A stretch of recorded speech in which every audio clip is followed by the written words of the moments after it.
Olá você, mais uma vez, Biologia, Enem, Ciências da Natureza, professor Cornélio com vocês mais uma vez, mais um pouquinho para estarmos aqui demonstrando detalhes da biologia, detalhes do conteúdo programático, para que nós possamos juntos estarmos melhorando as habilidades e as competências para fazermos uma prova do Enem de extrema qualidade. E nós queremos dar continuidade falando um pouquinho sobre a parte de biologia celular.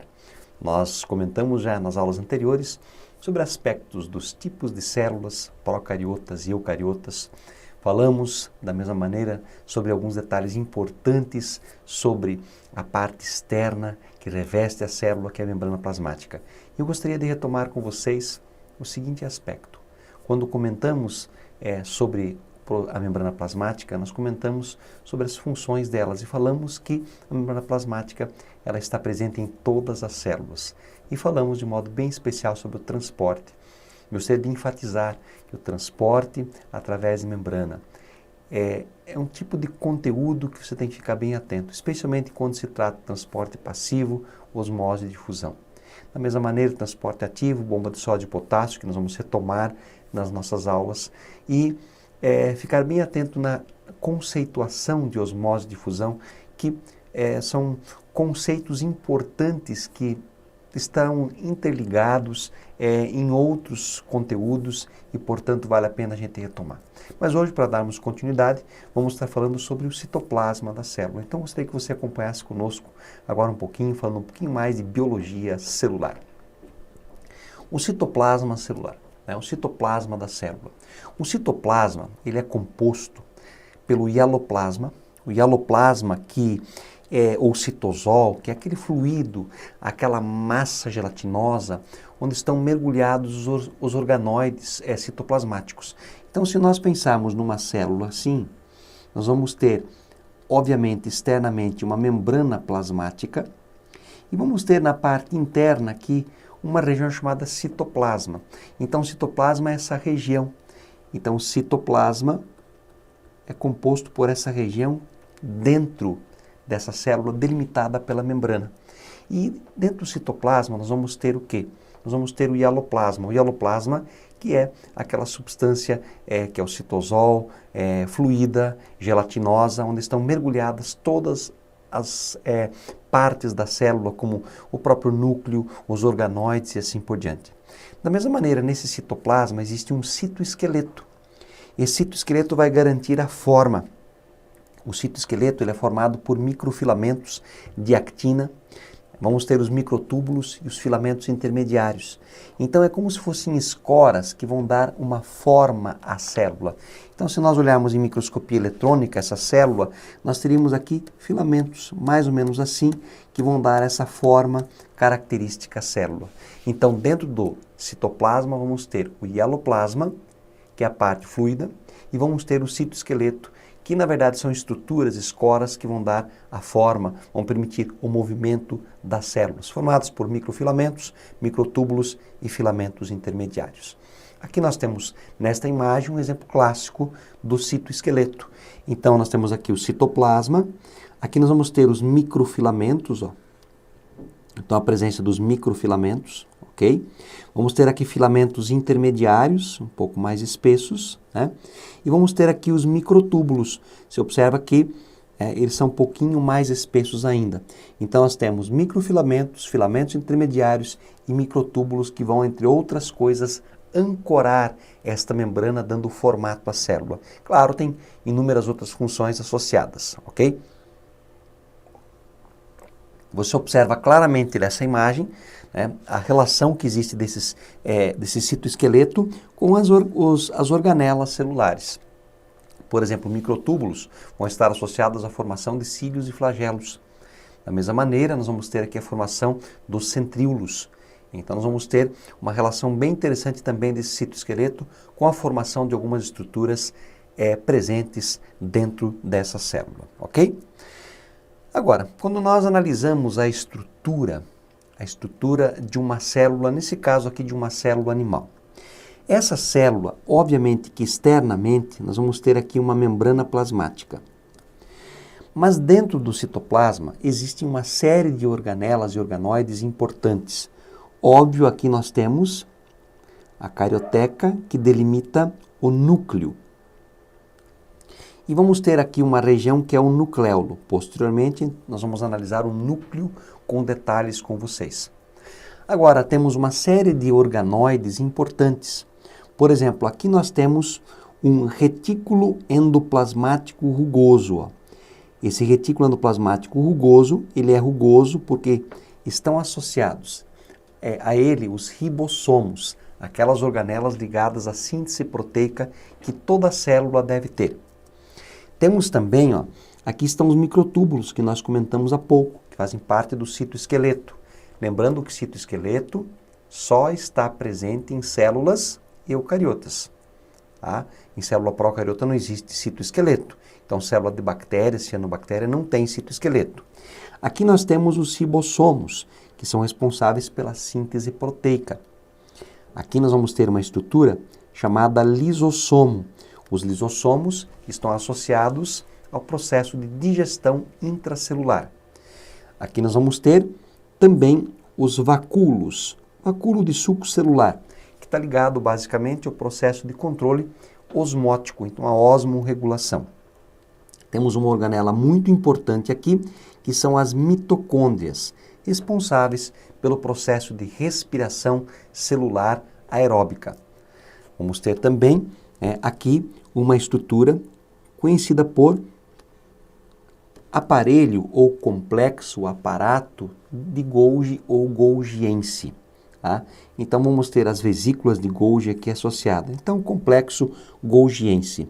E vamos ter ainda aqui nessa região, representada em azul, o retículo endoplasmático liso. Tá? Essa célula aqui ela está realizando pinocitose, ou seja, ela está englobando uma partícula líquida.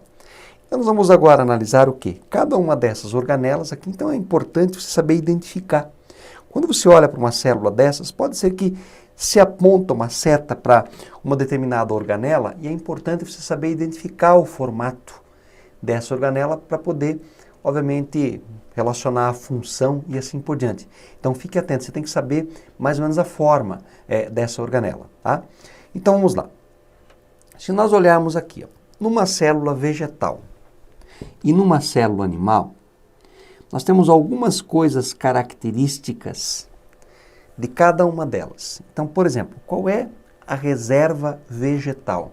O que o vegetal guarda na sua célula como reserva? Ele vai guardar uma substância que nós já estudamos nas nossas aulas, que é o amido. O amido é um polissacarídeo que tem mais ou menos 4.000 moléculas de glicose. Então, a reserva vegetal é o amido. Tem por volta de 4.000 moléculas de glicose. A célula vegetal armazena o amido. A célula animal, no nosso caso, por exemplo, nos músculos e no fígado, nós armazenamos o glicogênio. O glicogênio é uma molécula, também um polissacarídeo, que tem por volta de 40.000 glicoses.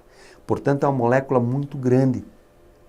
Então, a reserva vegetal é o amido, a animal é o glicogênio.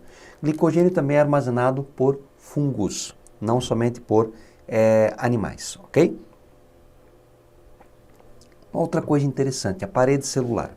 A parede celular, ela obviamente está presente numa célula vegetal, mas uma célula animal não tem parede celular. Então, uma diferença interessante.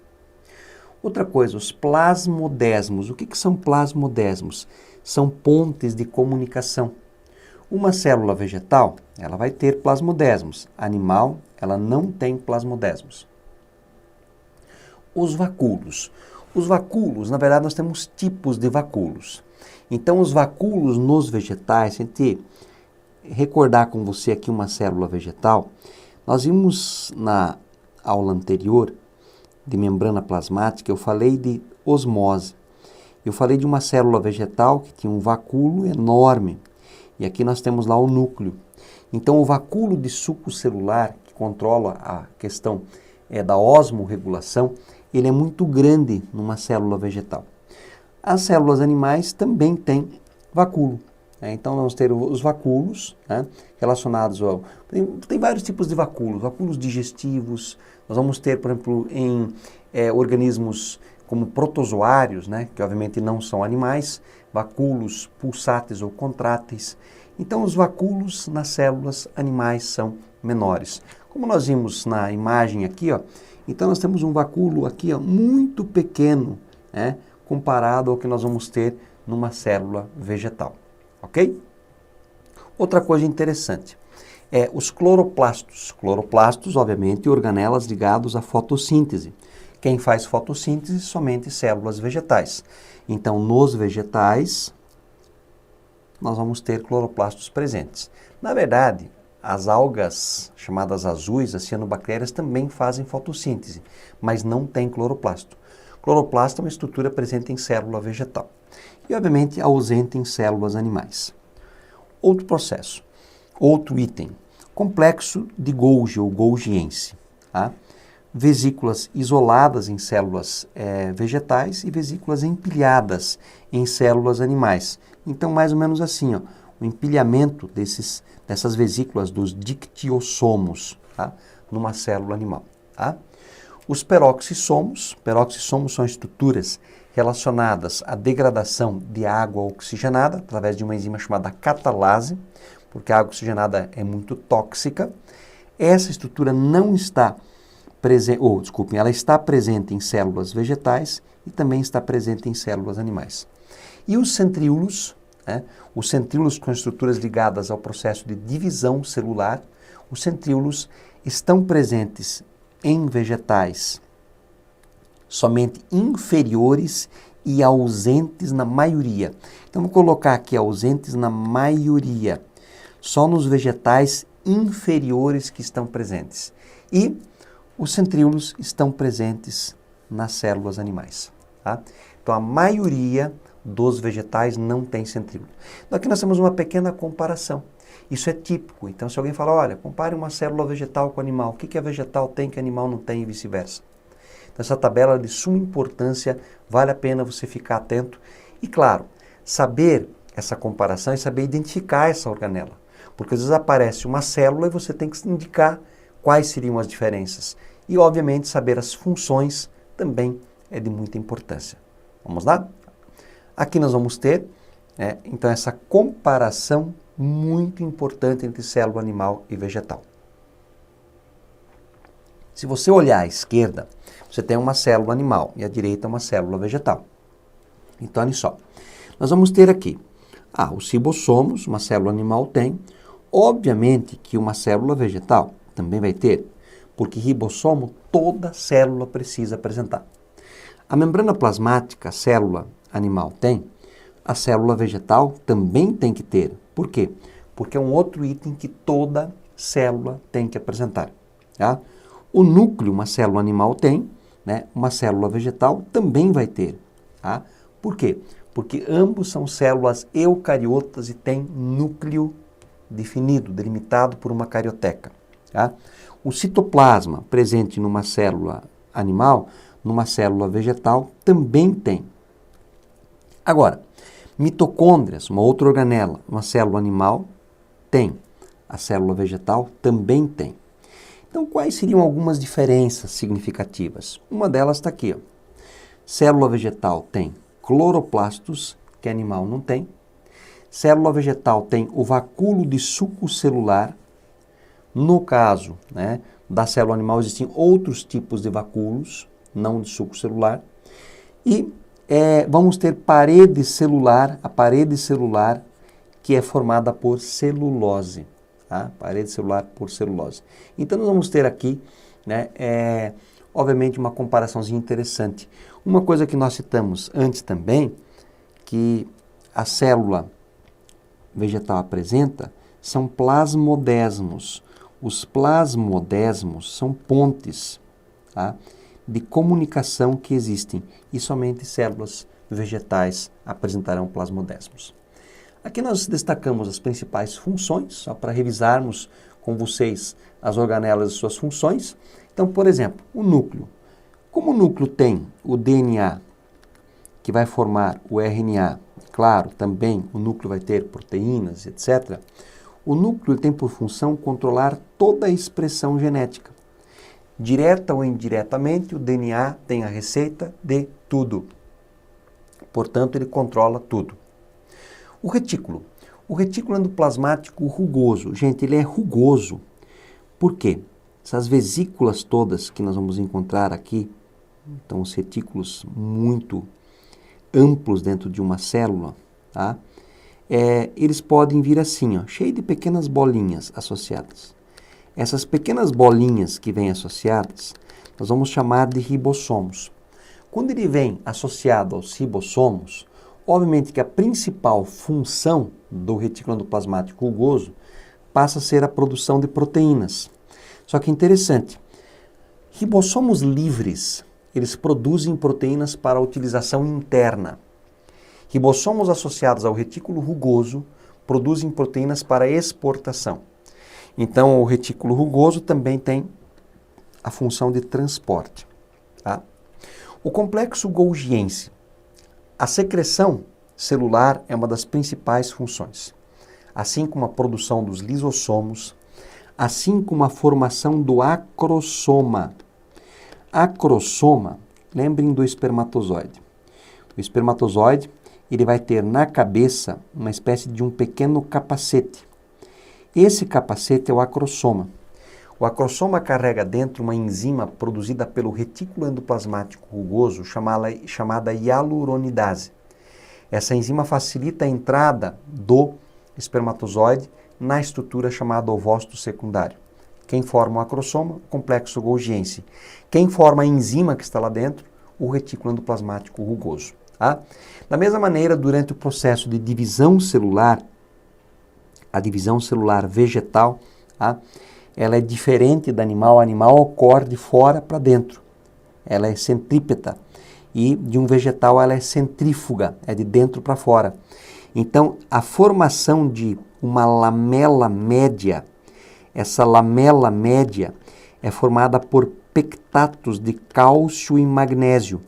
Quem forma essa lamela média é o complexo golgiense, que atua na divisão celular vegetal. Tá?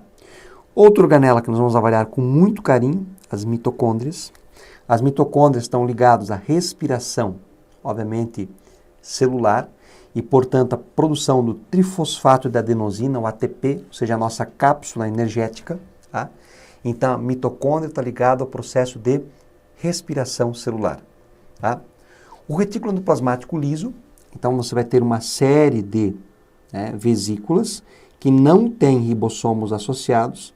Também podemos dizer que tem uma função ligada ao transporte, mas tem uma função muito interessante ligada à síntese de lipídios. Por isso, nos lugares onde nós vamos produzir lipídios como esteroides, hormônios, por exemplo, testículo. Testículo produz testosterona, que é um esteroide, que é um lipídio. Lá nós teremos retículo endoplasmático liso bastante acentuado. Ele também atua no processo de desintoxicação através de drogas, por exemplo, no fígado, que desintoxica o corpo em relação ao álcool. Também vamos ter retículo endoplasmático liso associado. Os lisossomos, que derivam do complexo golgiense, ligados à digestão intracelular. Os centríolos, que são formados por microtúbulos. Vamos ter aqui nos centríolos mais ou menos uma estrutura dessa maneira aqui que eu estou desenhando. Tá? Então aqui nós temos a carinha de um centríolozinho, beleza? Então vamos ter algo mais ou menos assim. Deixa eu só ampliar aqui um pouquinho. 1, 2, 3, 4, 5, 6, 7, 8. Faltou aqui um pouquinho, são na verdade 9. Né? Então tem que ampliar aqui um pouquinho, beleza? São na verdade 9 trincas de microtúbulos, ok? Formando, portanto, 27 pequenos microtúbulos. Então, quando nós observamos os centríolos numa célula, eles estarão dispostos perpendicularmente, algo assim. Quando falarmos em divisão celular, vamos retratar bastante os centríolos. Então, além de formar os cílios e flagelos, eles atuam no processo de divisão celular, na organização dos cromossomos. Tá? Os peroxissomos em células animais, glioxissomos em células vegetais. Tá? A função basicamente é armazenar uma enzima de nome catalase, que acelera a degradação da água oxigenada, H2O2, tá? Obviamente, a água e o oxigênio vai ser liberado, né? Porque a água oxigenada acaba sendo tóxica para as células. Portanto, peroxissomos produzem a catalase. E nós temos uma revisão das principais organelas celulares. Vamos analisar agora como isso poderia ser cobrado no teu Enem. No Enem de 2015, foi cobrado o seguinte: muitos estudos de síntese e endereçamento de proteínas utilizam aminoácidos marcados radioativamente para acompanhar as proteínas, desde fases iniciais de sua produção até o seu destino final.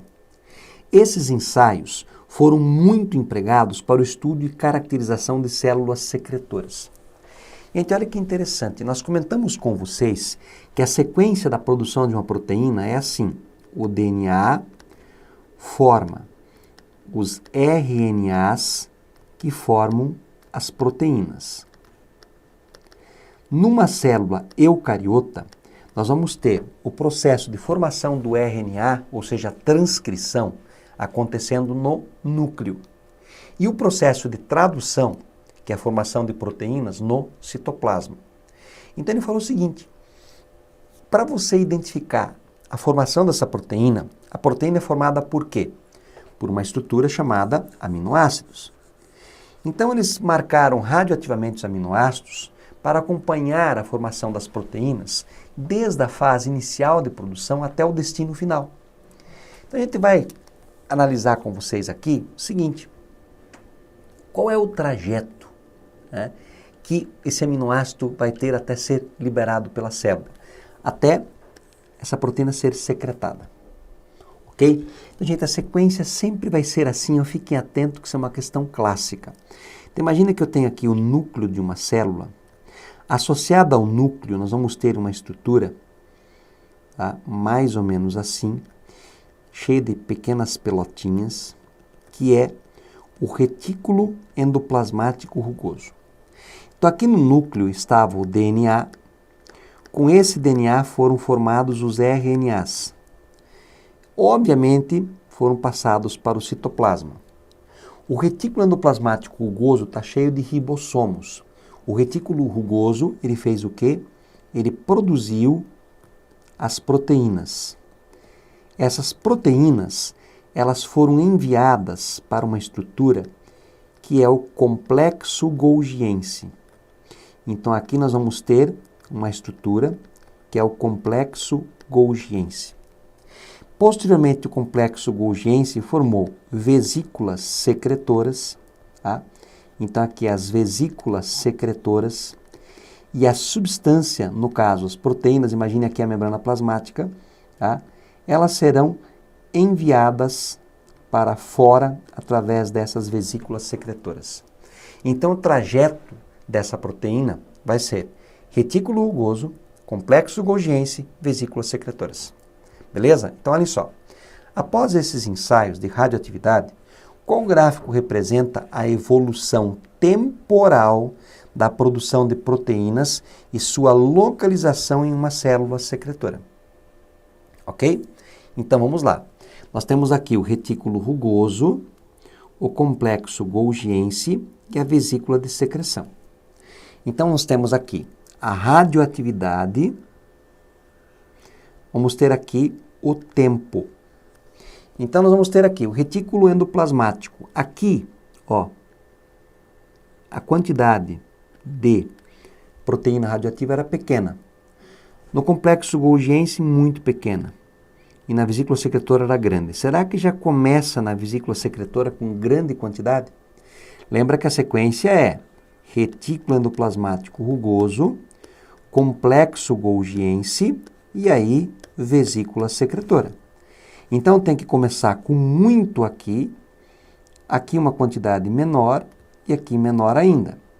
E gradativamente vai aumentando a quantidade de proteínas no Golgi, na vesícula secretora e reduzindo no retículo rugoso. Tá? Então, vamos lá, seguindo. Próximo gráfico mostra, ó, primeiro momento, pouquíssimo no retículo rugoso, muito no complexo de Golgi e pouco na vesícula secretora. Então, será que dá para... O que nós temos que ficar atento aqui? A quantidade no retículo rugoso, ela tem que ser maior e ela vai gradativamente diminuindo. Então, vamos olhar aqui os gráficos. Ó. Esse primeiro gráfico, tá? Então, vamos analisar aqui, né? O primeiro gráfico para você poder, já que você entendeu agora o processo. Então, quando você pega um gráfico, ó, você sempre avalia quais são as variáveis. Aqui, radioatividade e aqui, tempo. Se você sabe que o trajeto da radioatividade é esse, ó, aqui eu comecei com muita radioatividade, aqui eu tenho uma quantidade menor e aqui menor ainda. Então tem que ter muito no retículo rugoso, uma quantidade menor no Golgiense e menor ainda na secreção. Isso aos 5 minutos. E depois, aos 10 minutos, vou ter que, obviamente, ter uma redução no retículo e um aumento no Golgi. Então você olha o primeiro gráfico, você olha o segundo gráfico, ok? Verifique aqui, ó, só o retículo rugoso. Ó. E você olha o terceiro gráfico. Tá? Então, você olha aqui o terceiro gráfico, você olha o quarto gráfico e você olha agora, né, o último gráfico. Tá? Então, qual a alternativa que, obviamente, vai mostrar a correta relação aqui? Então, vamos voltar aqui. Ó. Então, nós vamos ter o quê? Uma quantidade de radioatividade grande no retículo rugoso. Eu vou colocar esse gráfico diferente para você. Ó. Então, começou no minuto 5, muito no retículo rugoso. No minuto 10, já diminuiu. No minuto 15, ó, diminuiu mais ainda. Por quê? Porque o retículo rugoso começou, ele produziu muito, só que ele vai mandando embora. Para quem? Para o Golgi. Então, o Golgi que está aqui em cinza, ele começou com muito pouco, aumentou muito, ó, ele empacotou. Só que daí o que ele faz? Ele vai formar as vesículas de secreção. Então, aqui é o complexo de Golgi. E aqui é o retículo endoplasmático rugoso. Tá? Agora, a vesícula de secreção no início não tinha nada. Aqui ainda não tinha nada porque o Golgi ia formar a vesícula. E no final vai ter muitas vesículas de secreção que vão estar liberando. Então, a sequência correta está representada nesse gráfico aqui, que seria a letra C como resposta correta. Ok? Ó, beleza? Vamos só voltar aqui. Ó, a né? A letra B e a letra C como resposta correta. Mais uma questão do Enem 2013. Uma indústria está escolhendo linhagens de microalgas que otimizem a secreção de polímeros comestíveis, os quais são obtidos no meio de cultura de crescimento. Na figura podem ser observadas as proporções de algumas organelas presentes no citoplasma de cada linhagem. Nós estamos escolhendo uma linhagem de microalgas que otimize a secreção.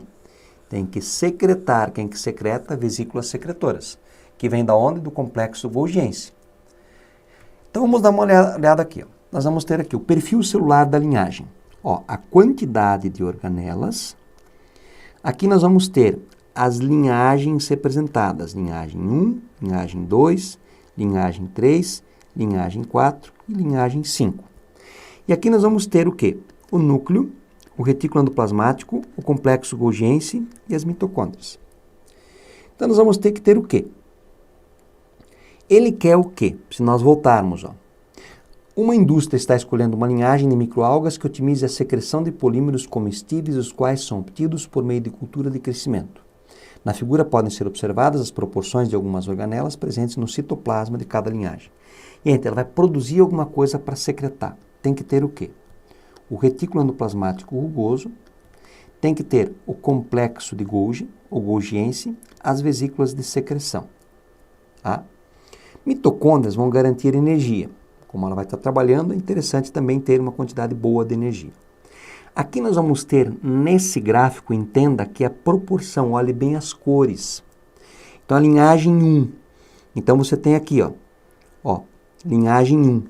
Então, nós vamos ter aqui, essa primeira cor é o núcleo. Núcleo, ó. Essa primeira parte aqui eu vou realçar para vocês, ó. Tá? Núcleo, tá? Aqui da mesma maneira, assim por diante e etc. Tá? O que na verdade, essa célula tem que ter em grande quantidade? O retículo que vai produzir e o complexo Golgiense que vai produzir. Beleza? para poder, obviamente, liberar, né, esse polímero que as algas terão. Então, se nós analisarmos aqui, ó, a linhagem, né, o núcleo, ó, 20, 20, 20, 20, 20, tá? O retículo endoplasmático rugoso aqui, ó, 20, 35, 15, 40, 45. A próxima, complexo Golgi, 50, 40, 35, 20 e 15. Mitocôndrias, 10, 5, 30, 10 e 30. Então, nós vamos ter que ver aqui o seguinte. Quem tem uma quantidade maior de retículo, tá, rugoso e complexo golgiense, e obviamente também mitocôndrias para produzir energia e aí poder secretar. Então ele colocou assim, qual é a melhor linhagem para se conseguir o maior rendimento de polímeros secretados no meio? Obviamente, se nós olharmos aqui, a linhagem 1 é a mais importante, ó, porque a linhagem 1, nós temos aqui 20, retículo endoplasmático 20, complexo golgiense, ó, 50, é que melhor secreta, e mitocôndrias 10. Ninguém tem, ó, aqui 40, aqui 35, aqui 10, ó, aqui tem 50 de complexo de Golgi, aqui tem 40, aqui tem 35, aqui tem 20, aqui tem 15. Se ela é para secretar, tem que ter mais complexo de Golgi, é só isso que você tem que verificar. Quem tem mais complexo de Golgi? Está aqui, ó, 50 de complexo de Golgi. Portanto, você só ia procurar na tabela quem tem maior quantidade de complexo de Golgi ou golgiense, que seria o quê? A linhagem 1. Portanto, a alternativa correta, a letra A. Ok, pessoal? Bons estudos a todos e até o nosso próximo encontro. Um abraço.